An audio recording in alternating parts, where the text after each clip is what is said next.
And make sure to never leave home without my tactical dildo. I mean, Kobo Crusher. Okay, so what did he do there? What did I do? Boom, I did my holy shit block. Okay, why is Eric doing this to me if roles reverse? Is because he's smaller and he feels so threatened by my big size. So he turns that into a strike, bam. That's why I really like having the Kobo Crusher in my hand, because I can still punch, but I can still hit. Now imagine if I'm bigger and stronger, which I am, and I have training, my judo chop or fuck sao can do some serious damage, okay? Is it gonna end the fight? No, probably not. But can it break his nose, water his eyes? For sure. Just imagine what happens if you use the Kobo Crusher, right? You have to know if it's legal to carry in your own state or country or law or province or whatever, right? But that's up to you to figure out. So when it's here and you go to get that smash, right? You're targeting the head.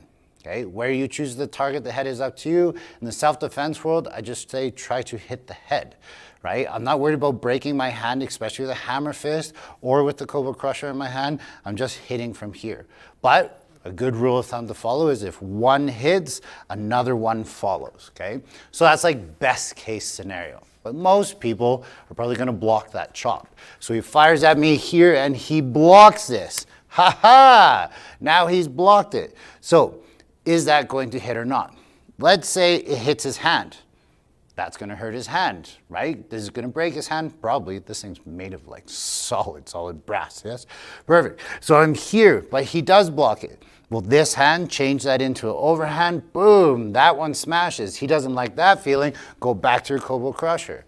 But again, you can use it in so many different ways. I train with my fist, so I hit with my fist. But when I'm doing a hammer fist or like a chopping type motion, it changes. If he fires a jab cross, now my defense or my offense becomes my defense. So now what do I choose to do?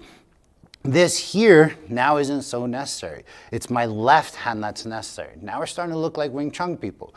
So I can come up here, lift, this hand can come underneath, and I can just press and push away and get off to safety.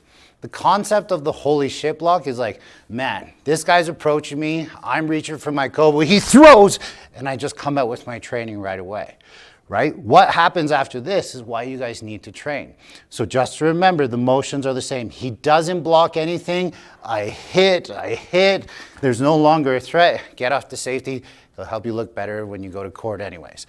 He fires at me. He blocks it this time. He goes to get his block. I throw my overhand punch. I keep on going.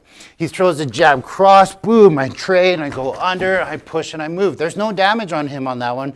But I'm not taking any damage. There's a lot more options though.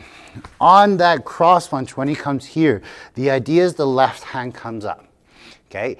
If you're a wrestler, you shoot up, make sure to lift this hand up so he can't drop it down, shoot down for that double. What's nice about this is now you take the back end or the top end of that Kobo Crusher, reach in and dig right in.